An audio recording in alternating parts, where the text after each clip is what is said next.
রাজধানীর গুলশানের রাজনৈতিক কার্যালয়ে সংবাদ সম্মেলনে কথা বলছেন বিএনপি মহাসচিব মির্জা ফখরুল ইসলাম আলমগীর। আমরা সরাসরি চলে যাচ্ছি তার বক্তব্যে। ফাইবার ভিত্তিক ব্যবসা, সংযোগ সেবা কোথাও সীমাবদ্ধ তাই স্পষ্ট নয়, ফলে বিবাদ ও অসাম্য তৈরি হতে পারে। বান্ডেল থাকলে প্রতি সেনমানিতে টাকা বাঁচবে।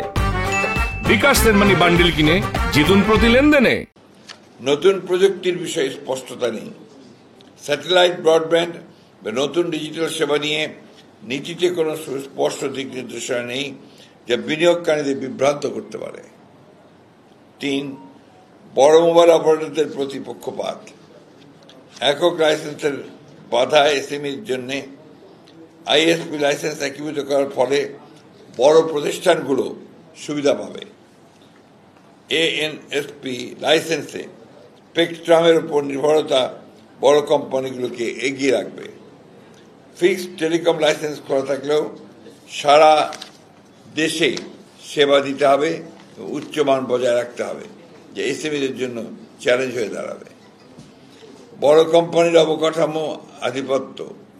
বড় মোবাইল কোম্পানিকে এন্টারপ্রাইজ ব্রডব্যান্ড বাজারে প্রবেশ করতে দিলে ছোট কোম্পানিগুলো প্রতিযোগিতায় পিছিয়ে পড়বে এবং একচেটিয়া পরিবেশ তৈরি হবে, যা দেশের সার্বিক অর্থনীতির উপরও বিরূপ প্রভাব ফেলবে। নীতিমালায় বিদ্যমান অপারেটরদের সুবিধা।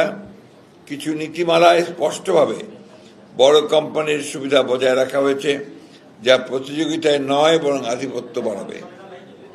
তাছাড়া খসড়া নীতিমালায় লাইসেন্স ফি, শর্তাবলী, কার্যকারিতা ইত্যাদি বিষয়ে বিস্তারিত কিছুই প্রকাশ করা হয়নি, যা স্বচ্ছতার অভাব নির্দেশ করে।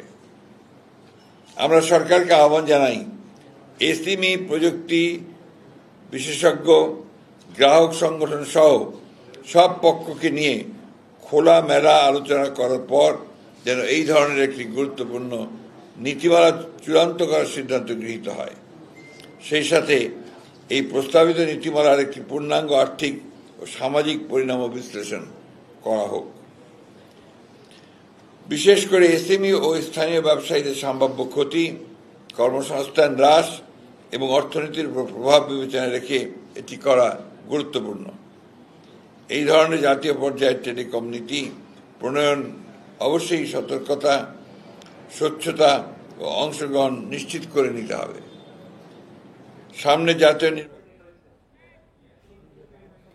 রাজধানীর গুলশানের রাজনৈতিক কার্যালয়ে কথা বলছিলেন বিএনপির মহাসচিব মির্জা ফখরুল ইসলাম আলমগীর। আমরা এতক্ষণ সরাসরি ছিলাম সেখানে।